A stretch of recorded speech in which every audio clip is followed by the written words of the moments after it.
Yay. Yeah. Good genes. But, so you're 28 now, you've been out of the life for how long? About 16 months. For 16 months, okay. And so how long were you in the life for? 9 months. Yeah, Just about 9 months. Yeah. But there was a long period leading up to the... Oh yeah, drug abuse. There was, good 6, 7 drug abuse that led up to me turning to the streets, to prostitute myself. Or just, I should say, turning to the streets for like refuge, more or less. It wasn't, my intent when I went out there wasn't to prostitute myself. I started stealing car radios, speakers, any electronic equipment, GPS systems. Right. And then I slowly progressed. I started stealing cars. Started robbing people. Basically anything that wasn't nailed down, that was my get high money.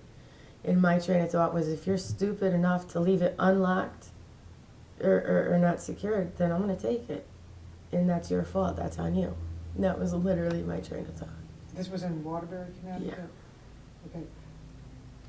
Who taught you how to steal? I wouldn't know how to steal a car radio. A crack pipe taught me. It's the sad truth of it. It was just, that was my motivation. I needed the money. I did not want to sell my body because there's girls out there that I saw doing it, and to me it was like, I'll never do that. That will never happen to me. I'll never get to that point. I'll boost to support my habit. That's how I felt about it. I'll just boost. What do you mean by boost? Steal. So steal anything? Anything. When my middle daughter was born, she was about 3 months old. I wasn't using it at the time, but I was living in a very bad neighborhood in Waterbury. And we have little corner stores, like they call them, like, and there was a bodega right near my house. I always went to it.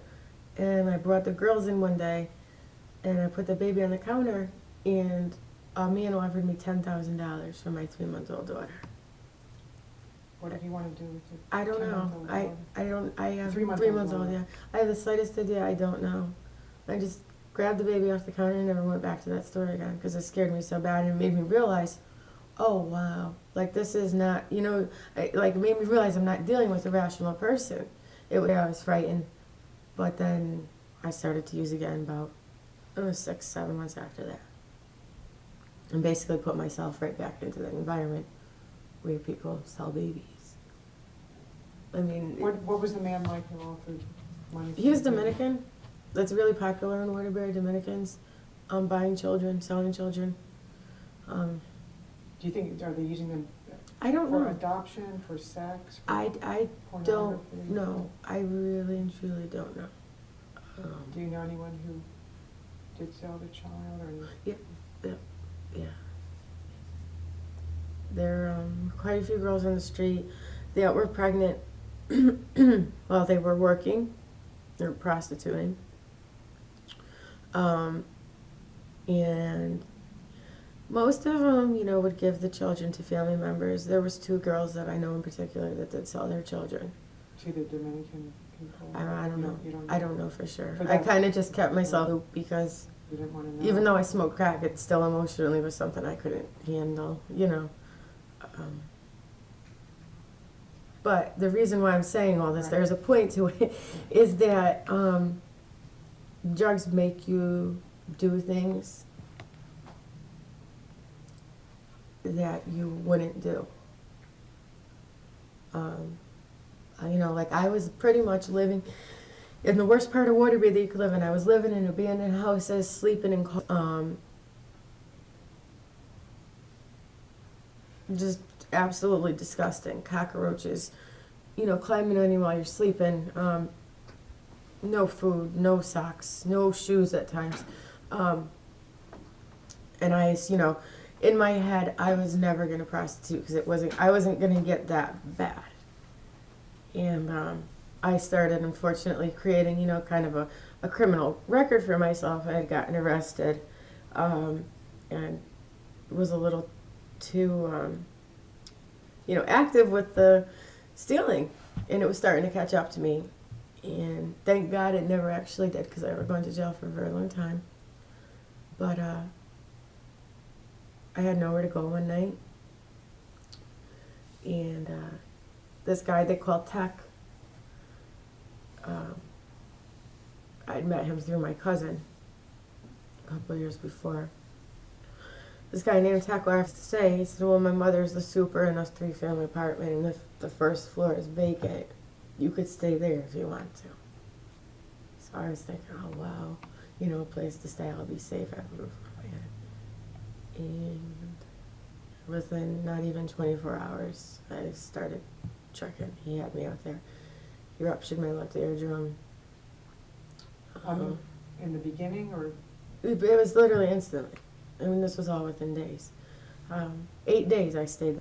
And So he's the guy that turned you out? pretty much that you know, it's kind of it's such a sticky situation, because it's like I don't want to place blame on anybody else. Right. You know, nobody held a gun to my head. The drugs drove me, but was I influenced? Most definitely. Was I scared out of my mind? Most definitely. You know, And you were brought to him under false pretenses, in Yeah. other words. You thought he was going to and take care to be of honest with you, I haven't really come across one woman yet that abuses drugs and doesn't want someone to love her and take care of her. And, you know, that hasn't been through some emotional roller coaster. So when somebody promises you something like that, you want to believe them. Yeah, well, that's true for women who don't even abuse Yeah. drugs. It's And actually, so, yeah, when you're, you know, your judgment's clouded by heroin, cocaine, crack, whatever it might be, and crack has a tendency to do that. You fall in love with people really, really quick. You know, I believed him. So tell me more about this guy. Who's called? Tech, Tech? they called him, like a Tech 9. So, Was he older than you? Or? no, same age as me. We're a couple months apart. But, You saw him as a boyfriend? Or? yeah, he kind of like led me on that way. He would be really nice to me. Like when we had first started hanging out, he was very nice to me, very sweet. Would buy my drugs for me. Like to me, that was cool. Yeah. I didn't have to pay for them. You know, it was somebody to hang out with. He'd get me things to eat. Wasn't any fine cuisine by any means, you know. It was like a bag of potato chips or something, but it was food, yeah. And then I mean, that was maybe for a couple of days, 2-3 days. And then it instantly, like the tables just turned, and it was like, no, now, bitch, you're gonna do what I say. Point blank, you do what I say, or I beat the shit out of you. Excuse me for swearing. But just to put it bluntly, I'm a very stubborn person. More so now that I'm sober, but even then, I was very stubborn. That's how my eardrum got ruptured. Yeah, how did he do that? Like, with He his just hand? kept hitting me in the side of the head, yeah, with his fist, with a closed fist. The following night, I didn't want to go out and trick, so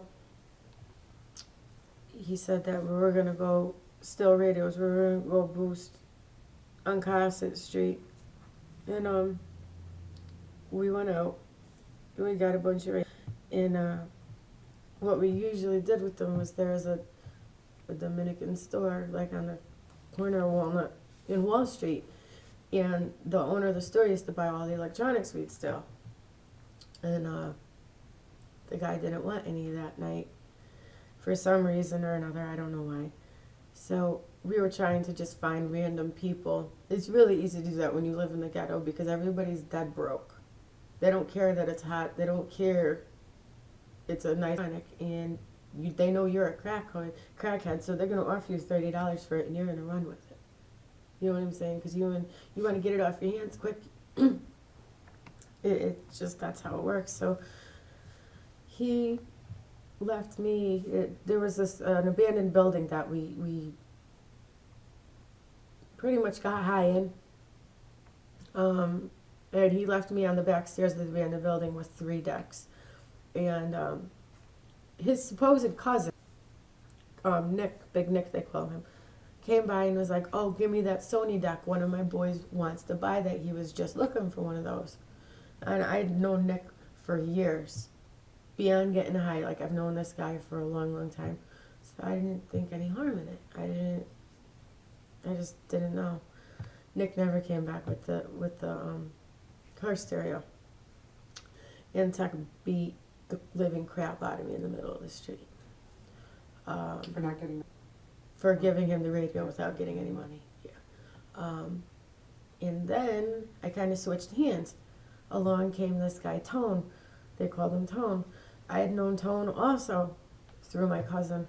And Tone beat the crap out of Tech. How dare you treat her like that? You can't put your hands on her. She's a woman. Again, I think, oh my God, my knight in shining armor, everything's great. You know, this guy really loves me, and I'm going to get my life back together and my kids back, and I'm going to stop smoking crack, and I'm going to stop running the street. He rented a little room on the bottom of Cherry Street. We stayed there for a week. He ended up getting evicted. We were homeless, straight homeless. Stayed with him till about October. He got arrested. I got arrested. For. I got picked up on a warrant for a failure to have got arrested for trespassing back in August. And October 30th, I got arrested on a failure to appear warrant. And they just let me go. I went to the police station, went to court the next morning, and they gave me a conditional discharge that I wasn't to violate, because that meant I would go back to jail. So, slowly but surely, you know, another guy comes around, because I'm out on the street by myself, and I'm a young white girl, and I'm pretty, and pretty much, you know, pretty impressionable, don't really know the ways of the streets all that well yet, and I met Paulie, and Paulie never beat me. The one thing I could say about Paulie, he never beat me.